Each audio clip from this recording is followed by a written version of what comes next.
Yan po, titingnan po natin yung kabuti po. At may gawa po ng kumulog at kumitlat po ay madami po ang tumubo po. Dito po ay mataba po ang lupa. Kaya po dito natubo. Aha.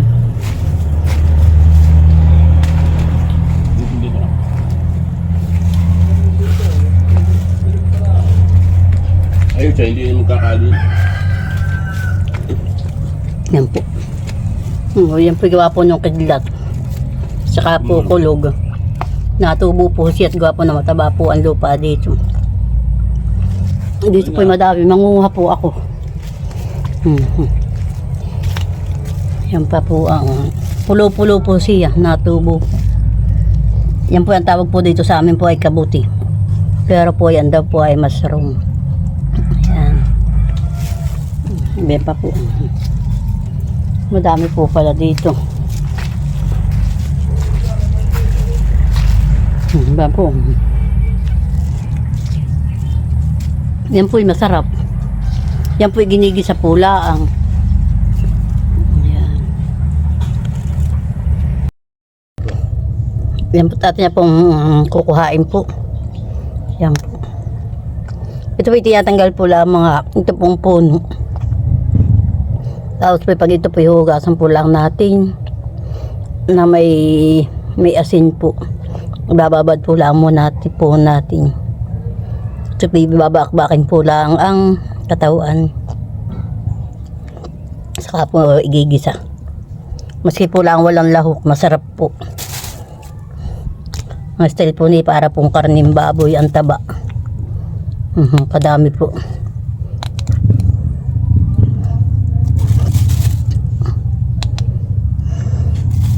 Dito po yung madami pa pong tikom. Maganda po na yan na yung pumbuka na pagkukain.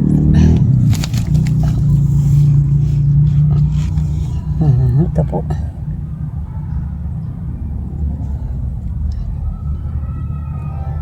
Ganda po siya. Parang islay po yung payong.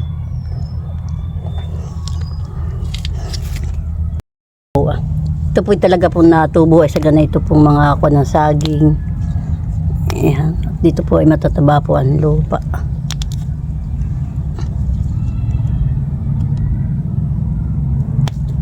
Ito po yung natubulay pag nakulog po. Saka po kidlat. Pag nakidlat po ng malakas. Yan. Hindi ko na po kukunin yan at mahirap po pagkuha, pagsuot. Hindi pa po.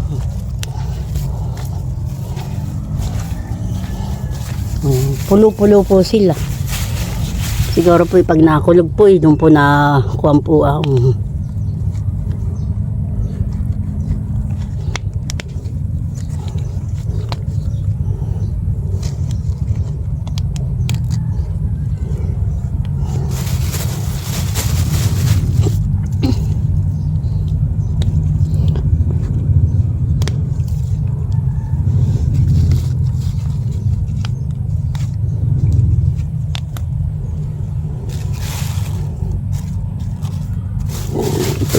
sus magyari po. Yan po. Pwede pa po.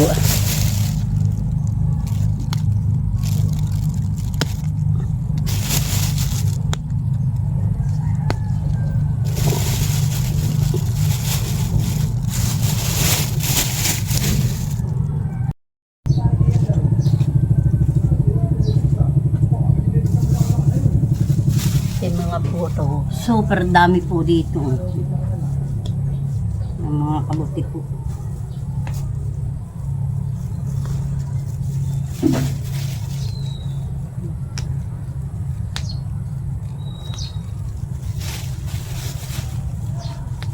Ang dami po talaga ng kabuti po.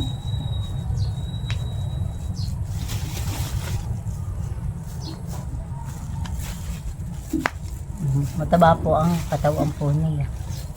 Super taba po ng lupa. Dito po yung bayuhan po. Dito po nagtatrabaho po si Karan.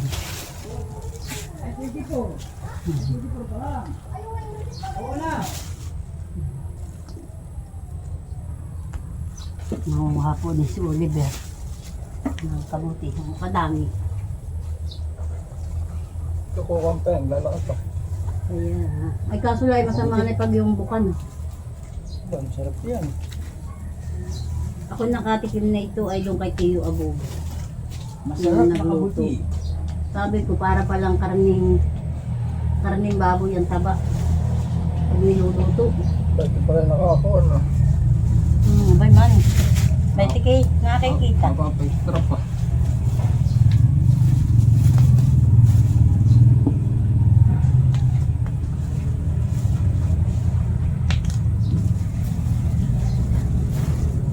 Anong dami ako inapulugan. Nalabas ito. Nangibit na eh.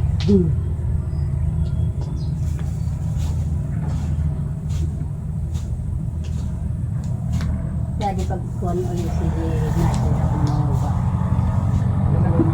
kasi natila.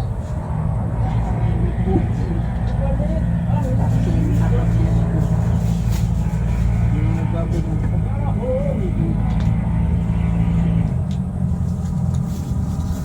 hindi mo siya naman.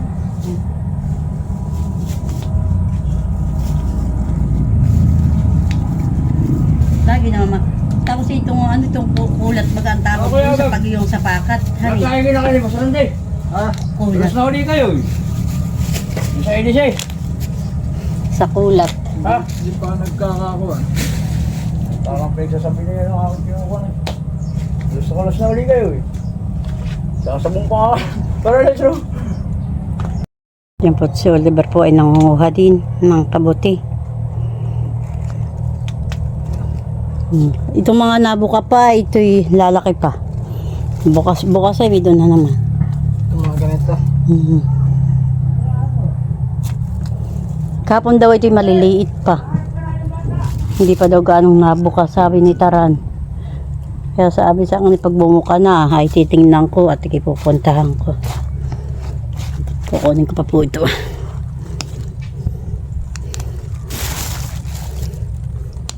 Dati pa man din ako ay hindi nakain ng ganitong kabuti. Sabi ko baka iba ang lasa. Sabi po sa akin si Taran na madami na daw pong kabuti kahapon. Dito po siya nagtatrabaho sa bayuhan. Yan po yung mag-aama, nangunguha pa po ng kabuti. Eh, tikong pa yun, ibabukot pa yun. Tingnan mo, kalahating timba na nakuha mo. Serve ng ulam talaga eh. Masilang walang lakoy, masarap man din. Pag hinugasan mo, ay yun lang ang pinakangkuhan mong pagbuntugin lang sa baw. Ito po lang ang aking nakuha po. Nasa plastic. Tama na po ito. Super dami na po. Mapupuno na po yung kanya pong timba pang hunguha. Eh, sinisira rin yun. Wala pa doon mga... Itong huhugasan ko na po. At maluto. Hindi na pong lalagyan ng tubig. Yan po natin ang huhugasan.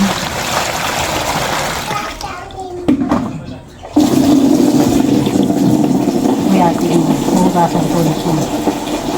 Ito pong pinakampuno po yatin po tatanggalin. Puputulin po natin.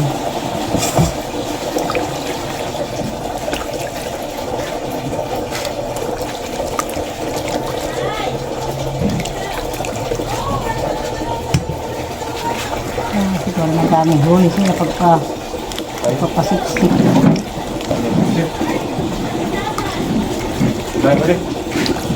Ito na naman walang huli lagi.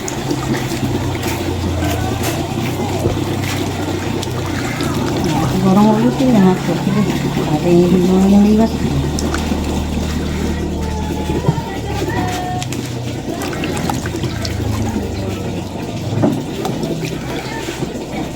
Ito pong payak ang puno po ang tatanggalin po lang natin kung matigas.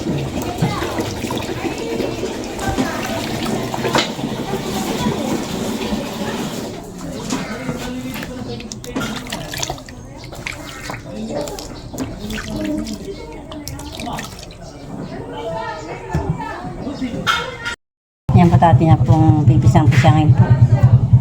Ang ganito po lang. Tapos yan, mula babaakin po yung pinakang katawan.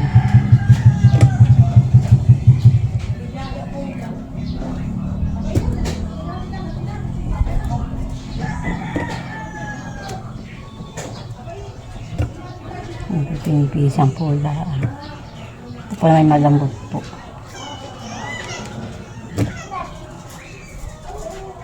Pag malaki po ang katawan, tatlo ko po napisang.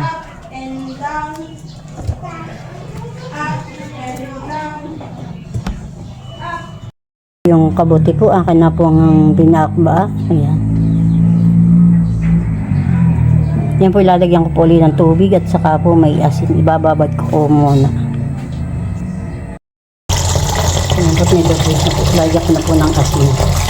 Yan po natin ibababad yung kabuti.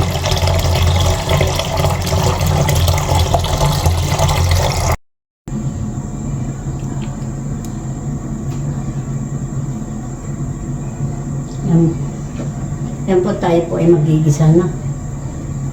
Ako po ay nakahanda na po ang rekado.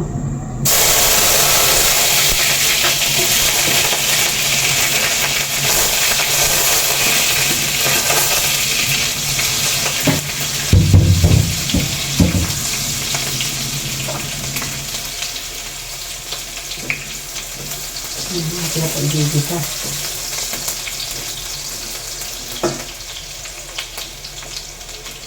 Atin na pong ilalagay na po itong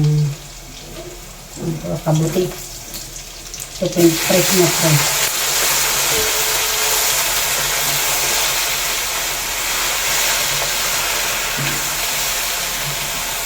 Yan po hindi ko na po sasabawan. Yan po yung magkakasabaw po ng pusa.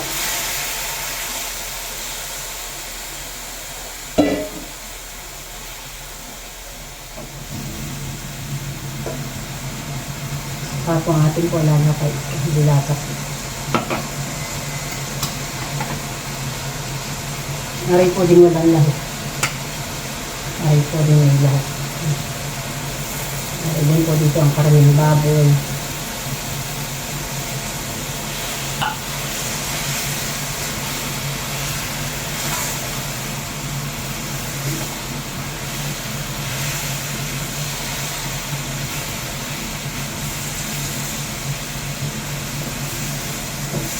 Mamaya ko na po lalagyan ng asin. Baka po mamaya ko siya ay maalat. Wala po ng ilapaw ang dilata.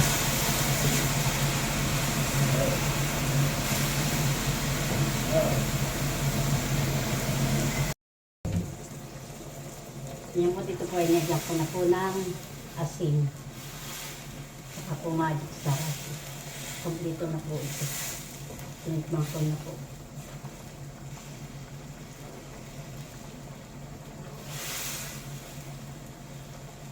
Nakap po munang tatakpan.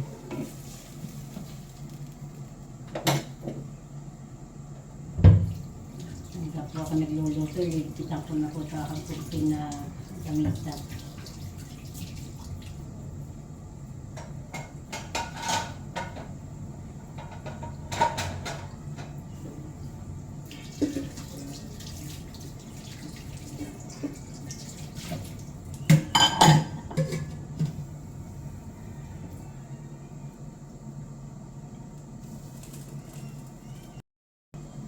Yan po atin ng buksan po. Madami pong sabaw. Siya po ay may pusa na pong sabaw. Madami pong sabaw na. Siya po ay natubig. Tapos nang siya po ay tagal po umulan.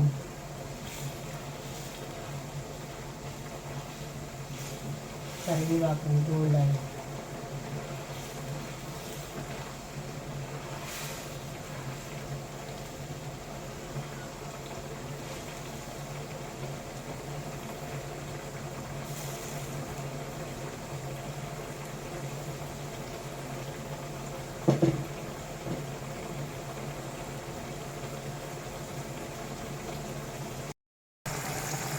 Yan po yung kabuti.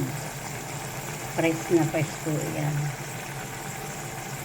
Malapit na po maluto siya.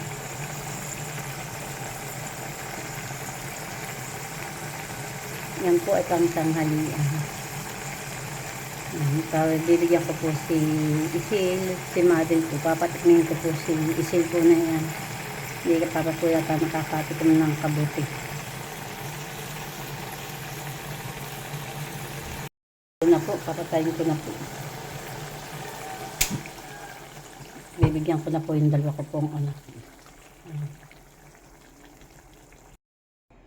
Yan, ibibigay ko na po sa kanila po yan. Tigisa po sila.